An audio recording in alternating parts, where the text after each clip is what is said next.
wowe ubwawe utifitiye icyizere ukagera igihe ujya kugura izindi ngingo ntekereza ko byazakugiraho ingaruka. Yego. Kubera ko impamvu byakugiraho ingaruka ko Imana iba yarakuremye nyine nuko turabizi neza hari abantu baba bateye neza. Kubera ko riguye naronkeje ntago rigwiriye ubusa.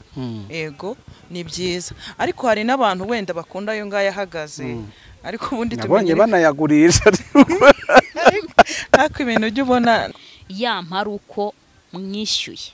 Kandi ari umugore we. Kandi ari umugore we. Ubwo yamuguraga nk'uguriye indaya cyangwa ihabara. Yamuguraga nk'umuntu ugura umuntu wo hanze. Abimbwiye numva birambabaje. Genda samuratsinze icyo ngukundiye uri umuntu mugabo urugendo rwiza kandi urugendo ruhire. Ndagushimiye kandi guhaye ikaze wo dukurikiye ku Rugendo Online TV. Imana igwa umugisha cyane, tukwifurije kugira impagarike n'ubugingo. Amazina yanjye ni Jerry, kuri kamera ndi kumwe na Mabura ndetse na Chobi, nibo bakugeza iri shusho ryiza uri kureba ndetse n'aya majwi ayunguruye uri kureba. Turagarutse n'ubundi turi gushima Imana by'umwihariko ngewe ku munsi w'ejo narokotse impanuka ikomeye. Ndashimira Imana ko ndamahoro. Ntago byari kuba byakunda ko twongera kubonana, ariko Imana ntago yabyemeye. Satani ndayimwajiyo. Yego niko bimeze, niko bimeze. Muri guseka nukuri turabakiriye mu mashi. Biba ari byiza nukuri. Satani yakozwe n'isoni, ariko hari ukuntu Imana ikurokora ukabibona ko ari ibikoze. Ari ibikoze nta wundi ubigizemo uruhare. Yego turi kumwe n'ababyeyi. Reka dutangire ko ufite mikrofone atwibwira. Yego murakoze kunyakira, nitwa Joseline ndi umubyeyi. Yego tugaruke hino. Murakoze. Amazina yanjye nitwa Kimanisanye Chantal. Ndi umugore mfite umugabo n'umwana. Imana ibaha umugisha. Yego murakoze cyane. Aba babyeyi tugiye kuganira ku bintu bitandukanye, ku bintu biriho ubu ngubu. Abantu nabibutsa ko ababyeyi bose ni abanyamwuka, ni abanyamasengesho, bafite impano zitandukanye: kugira inama ababyeyi, kugira inama abubatse, gusengera ibyifuzo bitandukanye. Turaza kuganira kandi turaza kugira ikiganiro kirambuye. Mbere yuko dukomeza rero, no muco wacu w'abanyamasengesho, reka tubanze dusenga ubundi tugaruke ibintu bigende neza cyane. Mama Edwin, turagushimiye Mwami Yesu, izina ryawe nirihabwe icyubahiro ko twemere kongera kwicara imbere ya kamera. Ubwami bwawe nibuhimbazwe. Duhaye ikaze na karibu Umwuka Wera kugira ngo azatuyobore muri iki kiganiro. Ntaba ari Jerry uri kuri mikoro, ahubwo ndetse ntaba ari twebwe, ubwenge bw'Imana buze kuri twe, ntihagire icyo tuvuga Imana itari hagati muri twebwe. Dusabye Umwuka Wera ngo atuyobore, kandi iki kiganiro gihe umugisha, kibe mu butumwa bwiza buzafasha benshi, kandi unyemerere imbaraga zawe zibane natwe muri cyo. Ubwo uri buze gusozanya natwe turongera tugushime. Urakoze kuko byose uri bubikore mu izina rya Yesu, amen. Amen. Murakoze cyane, muri ababyeyi beza, mwambaye neza. Murakoze cyane. Mwambaye neza cyane pe. Yego Mama Edwine, turagushimiye cyane kuba witabira ubutumire bwacu ku Rugendo Online TV. Nawe Chantal turagushimiye. Reka twanzikira aha. Nkuko iby'Imana yabahamagariye nyine no kugira inama abantu bubatse ngo muri no minsi mufite umuhamagaro ndetse n'ububyutse bwo kugenda muvuga cyangwa se mutanga inama n'impanuro ku miryango, mugaragaza ibibazo bihari ariko munatanga umuti. Mubona ari ukubera iki Satani yahagurukiye ikintu biti ngo muri iyi minsi? Ni ukubera ko Satani yanga umuryango. Ikindi ni mu buryo bwo gusenya umuryango, kuko niyo fondasiyo yo kubaka umukristo, ndetse no mu buryo rusange umuryango ni ikintu gikomeye. Yego. Nta kubica ku ruhande mu ntwaro zimwe akoresha, ndetse cyane cyane yatyaje akanyanyagiza mu ngo, ni ikintu bita ubusambanyi. Kubera iki? Kubera iki ubusambanyi? Iyo butavuzwe ku mugore buvugwa ku mugabo, iyo budafatiwe ku mugabo bufatirwa ku mugore. Kubera iki? Kubera iki? Kubera iki ari aho ngaho yafashe? Nuko azi yuko ariho hantu haba imbaraga nyinshi zibasha kubaka umuryango, nanone kandi hakaba imbaraga nyinshi zibasha gusenya umuryango. niho yaciye kubera ko umuryango uramutse utabonetsemo ubusambanyi umuryango wakubakika bigakunda ariko nanone iyo ubonetsemo ubusambanyi umuryango urasenyuka. Yego Chantal, kubera icyo umugabo ava mu rugo akajya gusambana kandi n'ubundi ibyo agiye kureba mu rugo yashobora kubibona? Yegereza mikoro. Impamvu Satani yanga umuryango, kuba yanga umuryango kuko azi neza yuko yaca mu busambanyi urugo rugasenyuka cyangwa umuryango ukagira ikibazo. Niyo mpamvu ashobora kunyura ku mugore cyangwa akanyura ku mugabo agahaguruka ntacyo yabuze akagenda agasambana, kandi hariho n'igihe ahaguruka umugore ari we wabigizemo uruhare. Kwihangana k'umugabo kukabura akajya hanze. Abagabo bakunzwe kuvugwaho yuko ibintu kwihanganira inzara, ikintu cyose gikora ku mubiri ngo babasha kuresisitaho igihe gitoya. Nibyo cyangwa se ibyo? Ntabwo numvishe neza uko ni ukuvuga ngo umugabo ikintu cyose kiba gishobora kuba cyababaza umubiri, urumva nyine muri uko gushaka kwifuza umugore mu buryo bw'umubiri, mu gihe byabaye too much, byabaye cyane, kwihangana biranga. Mu gihe umugore atwite amezi 9 kuyamara ngo ntibishoboka, niko bamwe bavuga. Rono ntago mbizi. Nibyo birumvikana. Mu gihe inzara yabaye nini, kwihangana ngo ntabwo bikunda. Nibyo biterwa n'ukuntu umuntu ateye, ni kwa kundi nyine twabivuze yuko Satani aba yahateye muri urwo rugo. Yego. Ariko ubundi yagakwiriye no kwihangana. Niba wenda habayeho izo mpamvu za ku kantu uvuze ngo umugore aratwite ngo amezi 9, murindira byari. Yego. Murindira byari kuko ubundi urugo rwinjiye mu busambanyi dayimoni aba yamaze kwinjira, nyine aba yamaze kwinjirira aho hantu. Rero ngewe numva habayeho impamvu zo kunanirwa ngo umugore aratwite ngo ari hafi kubyara, murindire kuko aba ari uwawe ntaho aba agiye. Ntaho aba agiye ugomba kurindira. Yego. Murindira aba ari uwawe n'ubundi ntaho aba agiye. Ni muri za ntege nyine n'ubundi twavuze ko bitapfa gukunda. Nk'umunyamasengesho ugira inama ingo zitandukanye. Abantu bagiye bavuga, hari ikiganiro twakoranye ku ahandi hantu, bavuga ko abagore muri ino minsi batazi ikintu bikanze, ahubwo basigaye bima ibyo bagenewe, inshingano zabo ku bagabo batakizikora neza. Reka nkoresha ayo magambo.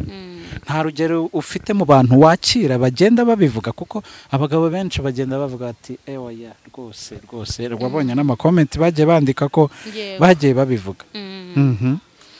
Jerry, urakoze cyane kumbaza iki kibazo. Ni ikibazo cyiza kandi kinakomeye.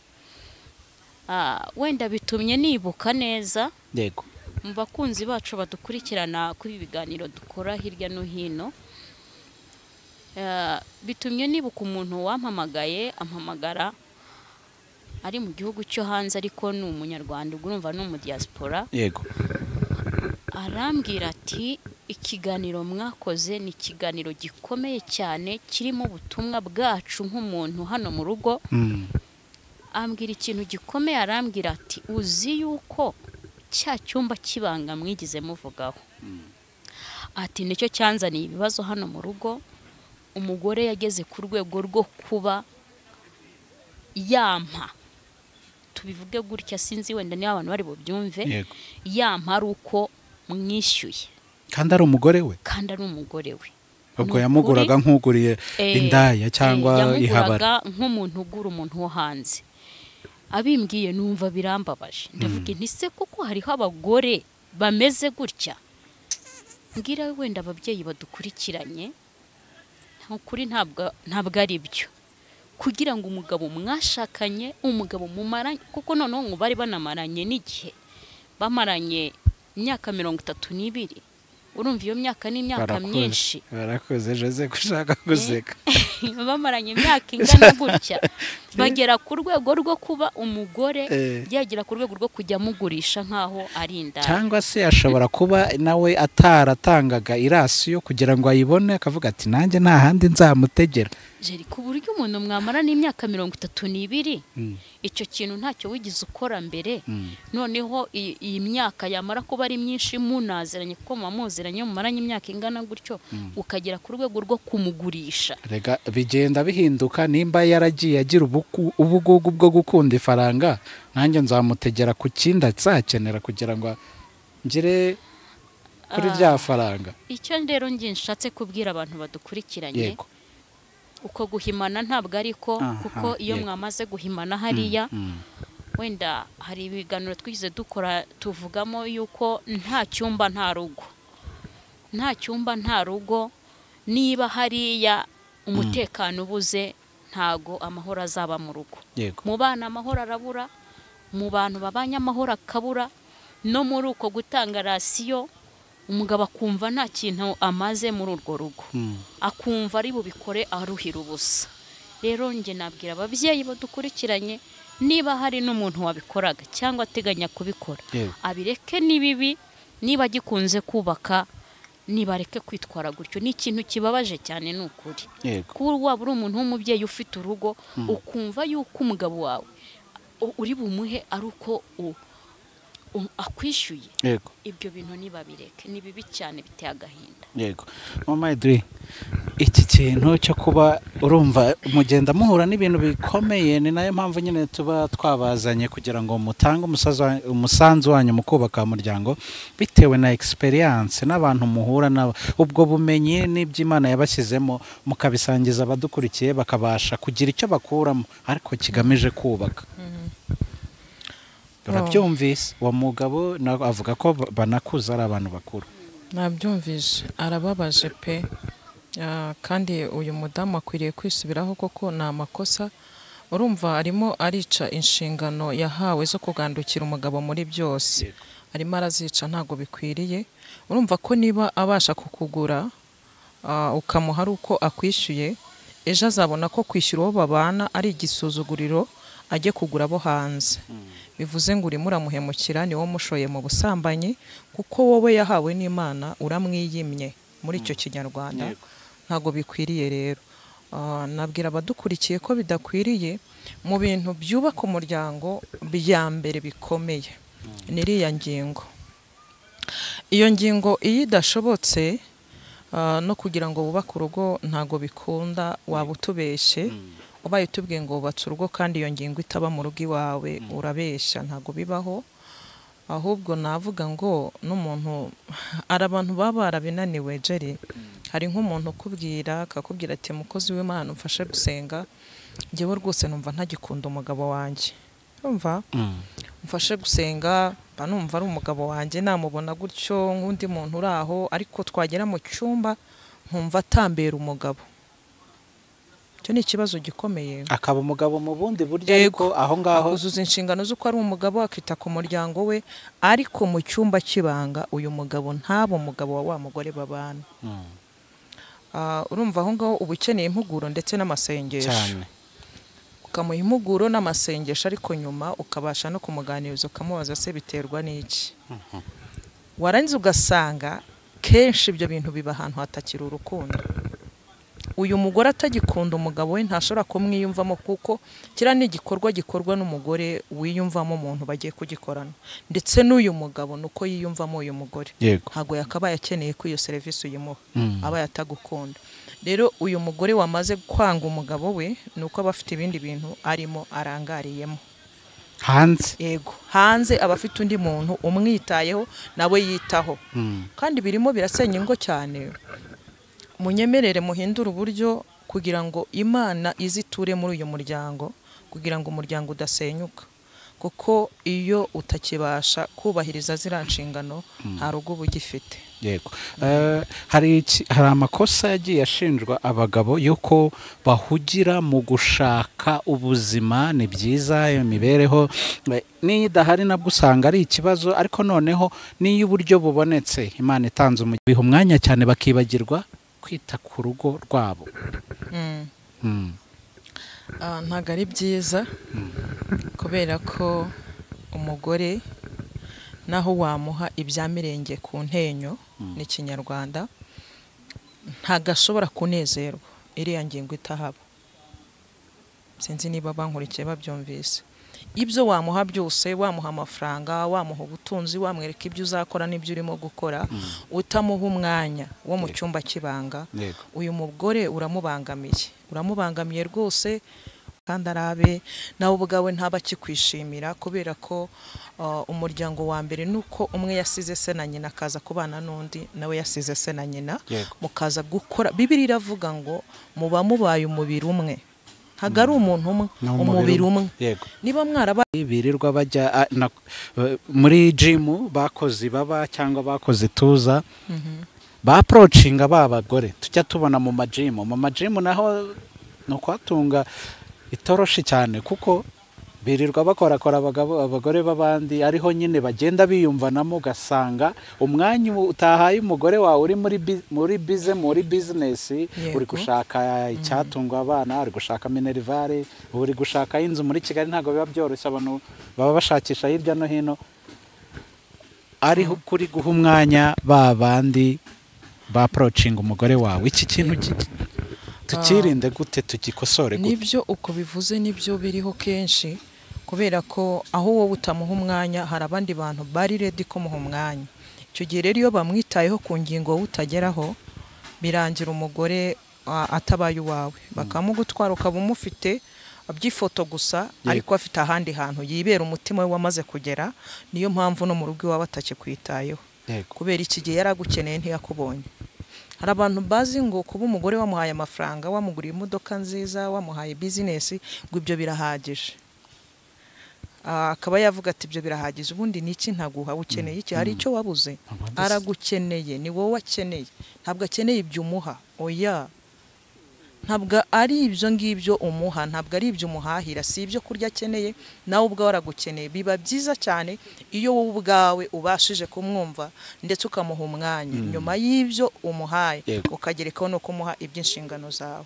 Ariko iyo umuhaye ibyo byose bihahwa n'amaboko y'abantu, yavuye iwabo cyangwa aho yarerwaga cyangwa muri geto yabagamo, yararyaga, yarananywaga, burya kenshi igihagurutse umugore akajya kubana n'umugabo nuko aje kubaka umuryango. Kandi mu kubaka umuryango icyumba shingiro nicyo gituma burya umugore ava iwabo. Yego Chantal, wabyumvise?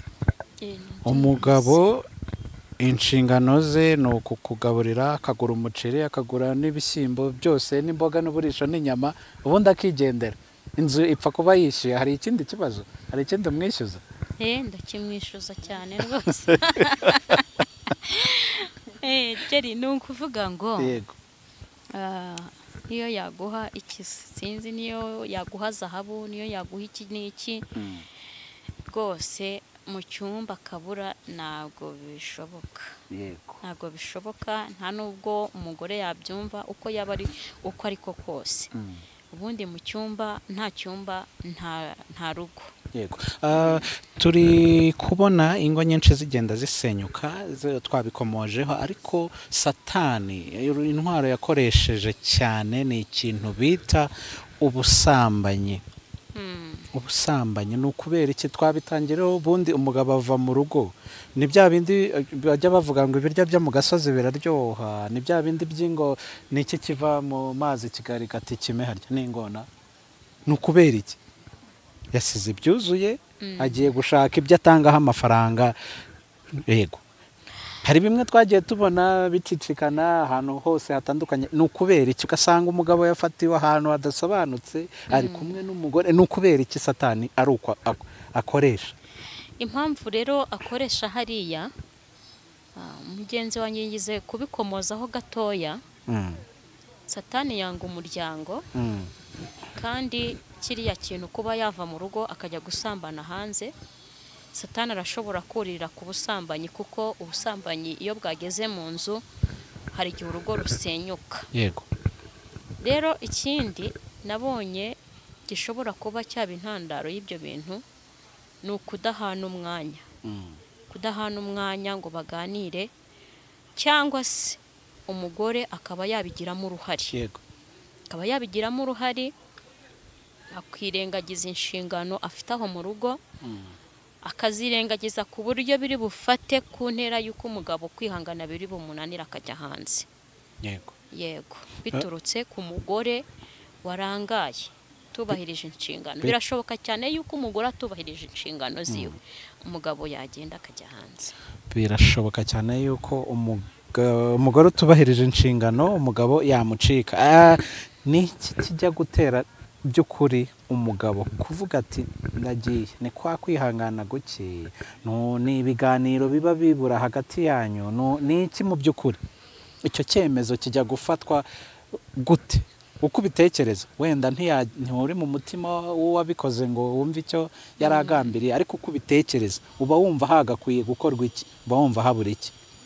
Jari, ikintu kiba kibura rero buriya umugore nibyo ibiryo biraho ngaho yatetse yashashe yakoze buri kimwe, ariko agomba no kwita kuri zira nshingano zo mu cyumba.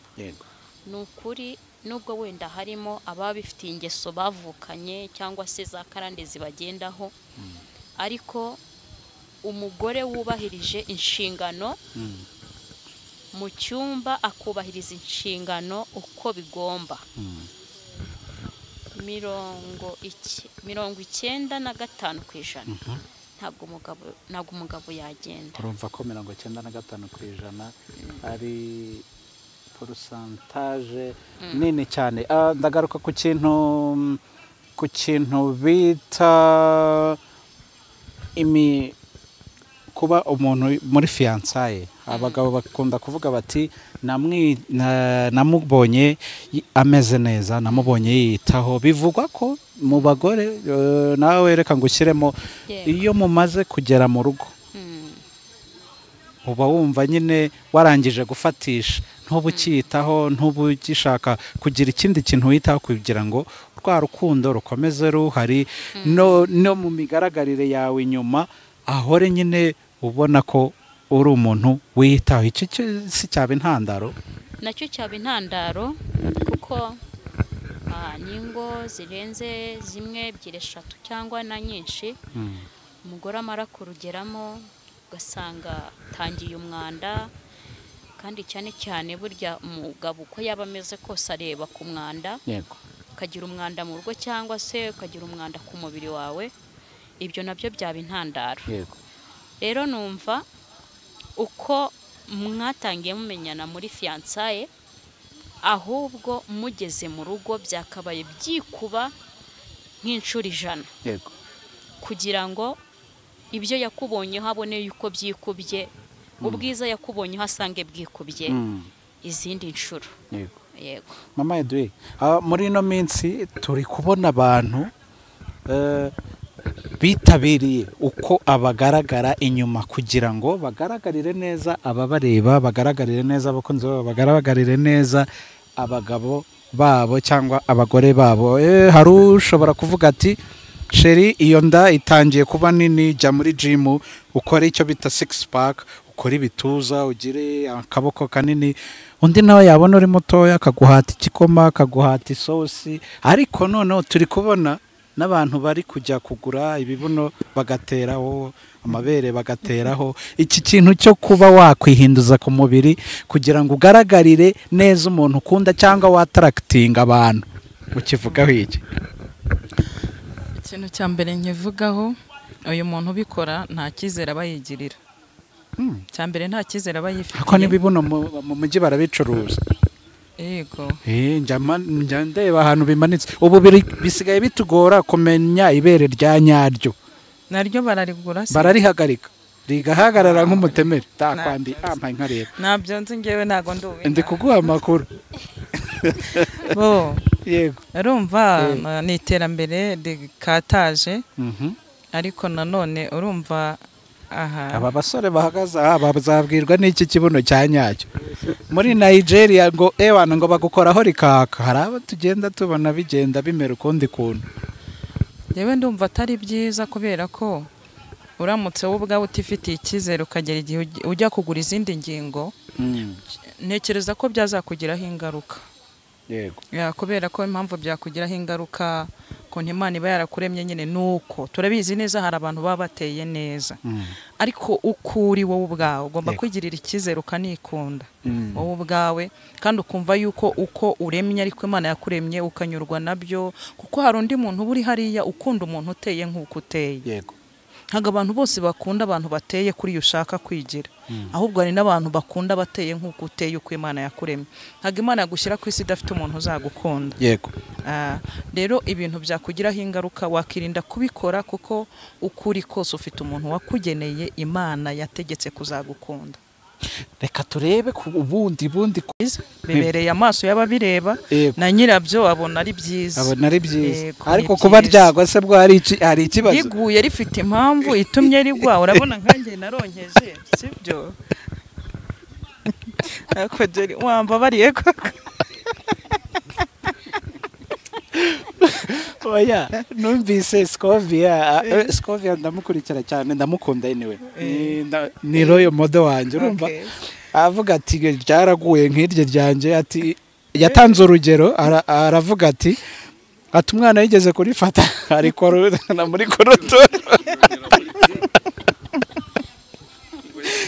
ati we yasigaye muri saro ngo agiye kumva yembararire ko ingoma urumva kuba ryagwa ikibazo kiri hehe Jerry nta kibazo kuba ryagwa kuri njyewe numva ni byiza kubera ko riguye naronkeje ntago rigwiriye ubusa yego ni byiza ariko hari n'abantu wenda bakunda ayo ngaya ahagaze ariko ubundi tubonye banayagurisha ariko ibintu ujya ubona n'abandi bantu babibona n'amabere hari ayo bagurisha ahagaze yonsa se iterambere ni ukuvuga ryari aronsa ayo mabere umwana arayonkamo amashereka oya nk'uko bagura ibibuno hari utuntu bagura bakambara ugasesekamo ibere rigahagarara ugahita urenzaho ikanzu abana bakabona kameze ngo urumva ni ukuvuga ngo mu iterambere turi kujyamo ibintu byose bifite piyesi nibere ntabwo nenzi ko nari nzi ko wenda amabuno bayacuruza ariko ntabwo nenzi ko nibere baricuruza bisaba abahanga kugira ngo ryambare kuko twayigeze kubona waguze ikibuno kigahembwa amagutya ntabimenye ni ukuvuga ngo ku ifoto niho ubibona kubera no kutabimenya ati hengamura izina rya Yesu urumva iri terambere no gukizwa n'ubukristo tubijyane gute nkamwe bababyeyi muhura nani kuko mu rugo harimo ibintu byinshi udafite ikigeragezo cy'umwana afite ikigeragezo cy'umugabo udafite ikigeragezo cy'umugabo afite ikigeragezo cy'umugore kandi mu by'ukuri twese ikimana duhamagarira no guhuriza umugozi umwe ari wo wa wundi umuryango icyo navuga twabivuze mu rwenya ariko ni ibintu bibabaje birababaje cyane icyo navuga kuri ibyo navuga ngo banza wikunde wowe ubwawe nkanjye ubwanjye ndikunda cyane ku buryo numva nta rugingo na rumwe nahindura kuri njye ninjye wikunda banza wigirire icyizere nawe wikunde uzumva ko hari icyo yahindura ku buzima bwawe cyangwa akakwanga kuko udateye nka runaka mureka agende nawe ufite uw'Imana yashyize ku buzima bwawe uzagukunda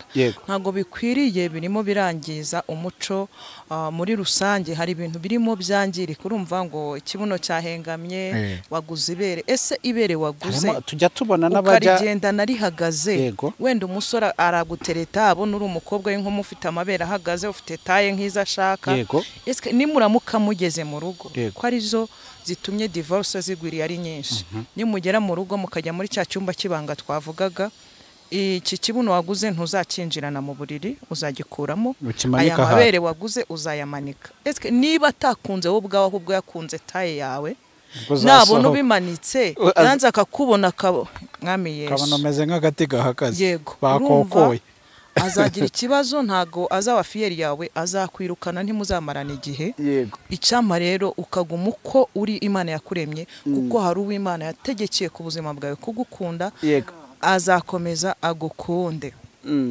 kandi indi nama natanga ari abantu babibwira ko kuba ufite taye nziza utaruha reka nkoresha iki kinyarwanda njyewe nahuye n'abantu benshi barushye kandi bateye uko bashaka.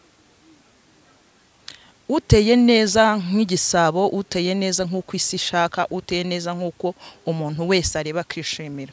Aruha nk'uteye nabi nk'uko isi batekereza ngo runaka we ngo tubona ngo afite forume mbi ngo akoze nabi. Uriya nawe umubabaro agira nta mubabaro uri VIP, nta gahinda ka VIP kabaho. Agahinda afite ateye neza niko ufite nawe uteye nabi.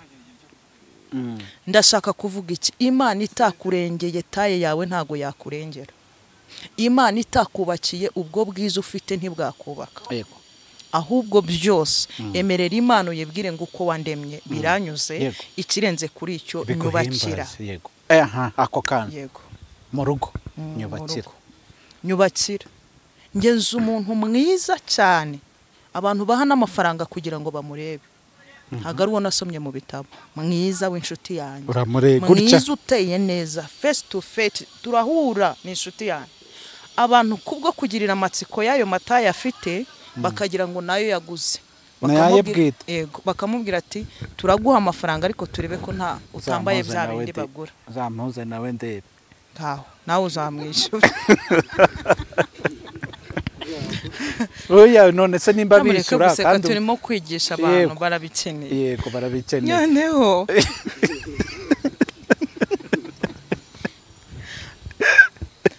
bakamuha amafaranga kugira ngo barebe ko atari ayo mabuno yaguze. Uyu mubyeyi asigaye babyita ngo ni nyatsi. Ntago mba mbizi njyewe. Yego. Uyu mubyeyi afite agahinda kuba ari mwiza gutyo, isi mukeneye, amaso y'abantu akeneye kumubona. Abantu bose niyo umureba uba wumva utahaga kumureba. Uri n'umugore mugenzi we aragenda nyine ukajya wibaza se uyu muntu ni umuntu cyangwa se umuntu. Nawe uramureba neza ukavuga uti kweli. Yego. Ariko ndagira nkubwire ngo yakoze divorce. Ushobora kwibaza ngo umugore nk'uyu iyo mbivuze wamutaye aba yagiye yakurikiye iki? Ukibaza abandi barishyura kugira ngo bamukoreho batanamurarana mu buriri bwabo. Yego. Umugabo wamushingiwe bakabana bakamara n'imyaka 4-6 bakabyarana kabiri.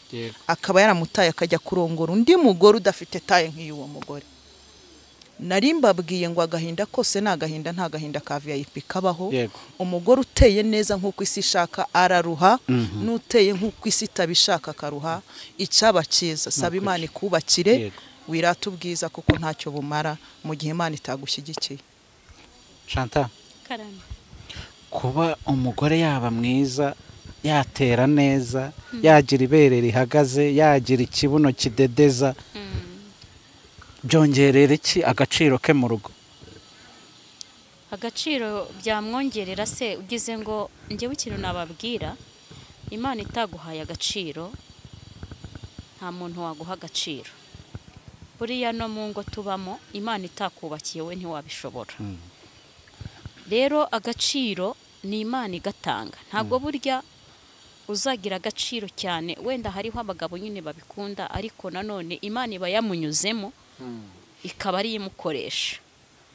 Ntabwo rero kuba watera neza, kuba uri mwiza, kuba ugize gute nibyo mugenzi wanjye yavuzeho, ntabwo byakubuza kuruha. Agaciro ni Imana igatanga. Ntabwo kuba uteye gutya ari byo bizaguha agaciro, kuko hari igihe ubuzima buhinduka, bwamara guhinduka cya kibuno kikagenda. Bwa bwiza bukaba bwabura bitewe nuko hari ibyo wabuze. Rero ibyo bintu Imana itagushyigikiye ngo iguhagarareho, ntabwo rwa rugo wakomeza kurubamo. Cyo nshatse kubabwira rero, Imana niyo itanga agaciro, ntabwo uko uteye ari byo byatanga agaciro cyane mu rugo urimo, kuko byashira ugasigarana ikibazo. Kandi ikindi kintu nabwira abantu, mureke kwita kuri ibi bintu byose. Imana itanga umugisha itarebye ngo umuntu ni munini. Imana itanga umugisha itarebye ngo ufite ayo mabere manini cyangwa se amatoya. Ahubwo iyo igiye gutanga umugisha nta kintu igirebaho. Ntabwo igitanga umugisha ngo uri muremure cyangwa umuntu ni mugufi, ahubwo urukundo igira nirwo rutuma itanga umugisha. Kuba umuntu yareba ngo afite ikibuno ngo kimeze gutya agiye kubagisha cyangwa amabere, Imana yaguha umugisha uko uteye uko ariko kose Imana yaguha umugisha. Murakoze. Wenda tugana ku musozo ndagira ngo mugire inama aba bantu bose mwabivuze neza cyane. Hakorwa iki kugira ngo urugo rwubakike neza nk'uko Imana irushaka, kuko buri wese buriya umutware buriya ngo afite Imana izamubaza umuryango we kugira ngo buri wese ufite ibyo Imana yamuhaye azabishyire avuga ati wampaye ibi nabirinze neza mbikugejeje imbere. Hasabwa iki mama Edwin? Ndatanga inama mpereye ku bantu batarubaka ingo. Inama mpereye ku bantu batarubaka ingo, abari muri fiançailles ndetse n'abarimo bitegura kuba bazashinga urugo, nuko maze kureba ibintu byinshi bitandukanye biri guteza amahoro make mu muryango.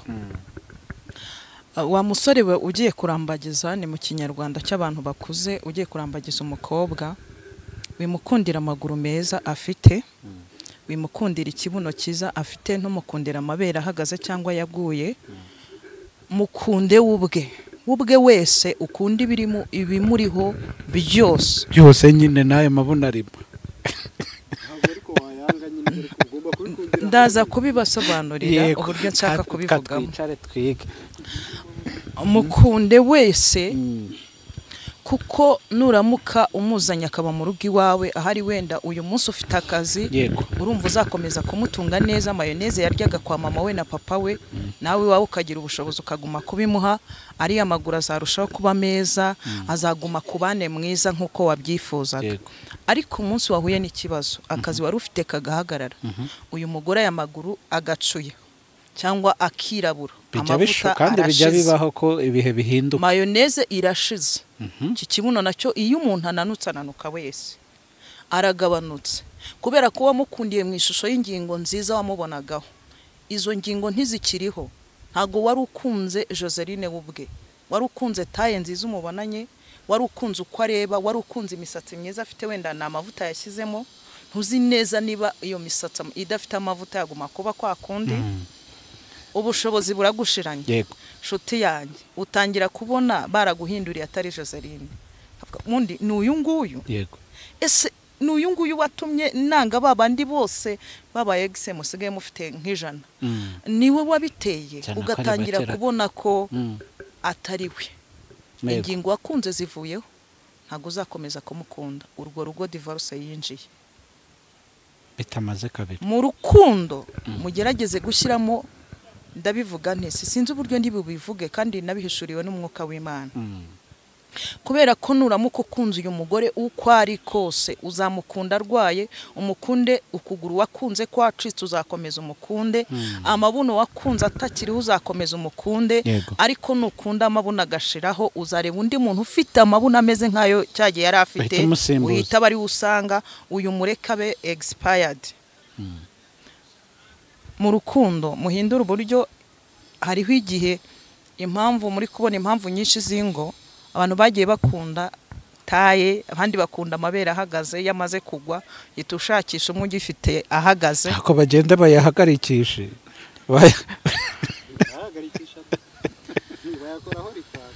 yego. Hari umunsi rero utagira ubushobozi bwo kuyakoraho, kandi ndababwira ko ikintu cyose Imana yaremye ifite igihe yagitegekeye. Iyo ugabanyije ko Imana yakugize cyangwa ukongera, bigira ingaruka. Imana ikuramo ibyawe washyizemo, igarangizamo ibyo byose, ugasanga uhindutse uko utari, cyangwa ikuramo ibyawe ugasigarana ibyo witereyeho. Yego, ugasigarana ibyo ngibyo byawe washyizemo, waranze ugasanga ubaye mubi kuruta uko wari uri cyagiye. Icyaba kiza tugume ko Imana yatugize. Kandi wa mukobwa we, nawe ukunze umuhungu kubera ko ubona afite akazi keza, ejo akazi karahagaze kandi yamaze kugushyira mu rugo, uri umugore we, mugomba kubana mu byiza no mu bibi. Uyise ubona undi musore ufite imodoka, ufite akazi keza, araryoshye kuko wakunze amafaranga, utakunze uriya muhungu mugiye kubana. Urahita usanga wa muhungu ufite amafaranga, wowe ujyaho amafaranga ari, nta gahunda ufite yo kubaka. Ntibyari bikwiriye. Twari dukwiriye kubaka umuryango tuzi ko ushingiye ku rukundo, udashingiye kuri taye n'amafaranga. Ni inama nagiraga urubyiruko. Icya kabiri ku bantu bubatse ingo, navuga ngo ikintu cya mbere dusabe kubakirwa n'Imana nicyo cyihutirwa, kubera ko nababwiye ko uko waba uri kose Imana itakurengeye urugo ntiwarushobora, ubwiza bwose waba ufite Imana itagushoboje ntiwashobora kuganduka nk'uko bikwiriye ngo ubashe kunezeza uwo mubana, ariko Imana nigufasha uzamunezeza nawe akunezeze, mwubake umuryango mutere imbere. Imana ibaha umugisha. Yego Chantal, tugana ku musozo, ni ihe nama wagira ibyo byiciro byose twavuzeho? Icyiciro cya mbere ni urubyiruko, nta byinshi ndi bubivugeho kuko arabivuzeho bihagije. Ndagira ngo mpere ku bakobwa.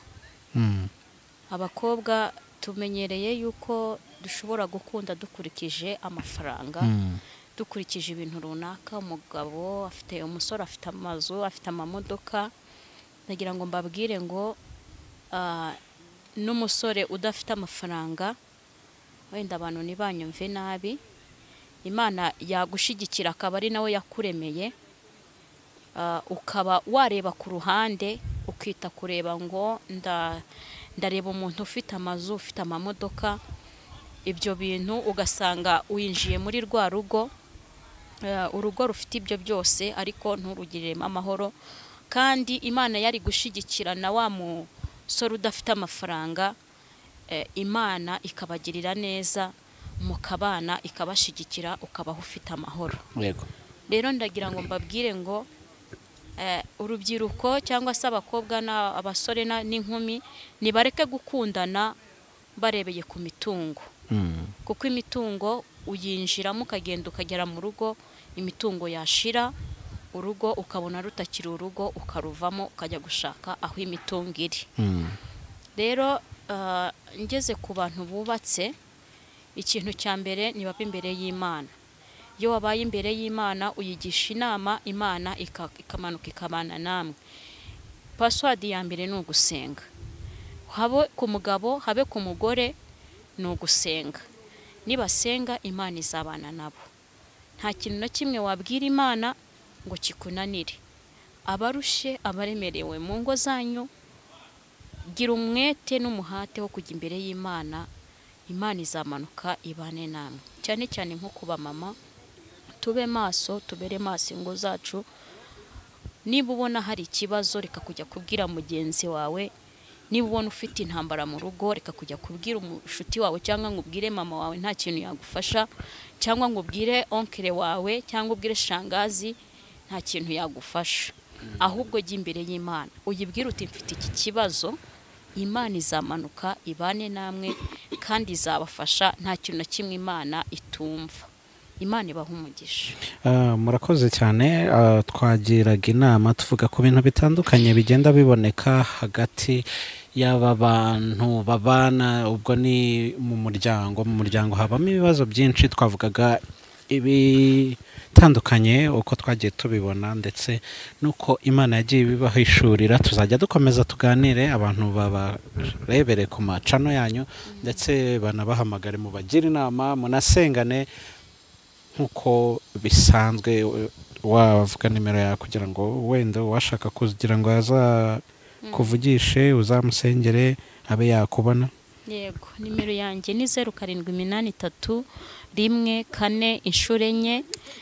Nimero yanjye ni 0783 14 inshuro enye. Iyo nimero iri kuri WhatsApp, waduhamagara, watwandikira ikibazo waba ufite icyo ari cyo cyose, twavugana, twasengana, twakugira inama.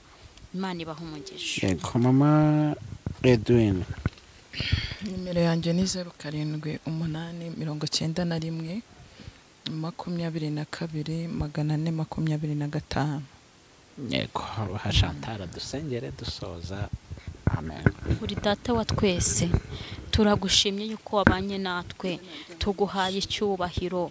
Uwiteka nyiribihe, dusenge abantu bagiye kumva iki kiganiro, reka Mana nyiribihe kigiraho kibakura naho kibashyitsa.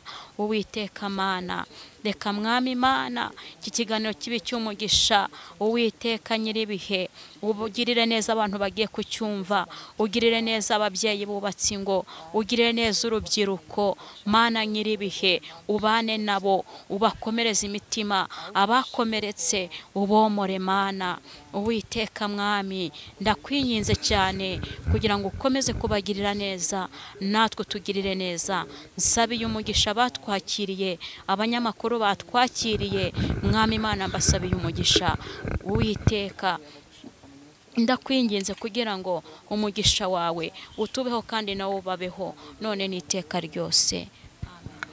mwakoze cyane kwitabira ubutumire bwacu Imana ibaho umugisha kandi twizere ko muzongera kuza gutanga umusanzu wanyu mu kubaka umuryango Imana ibaho umugisha. Murakoze.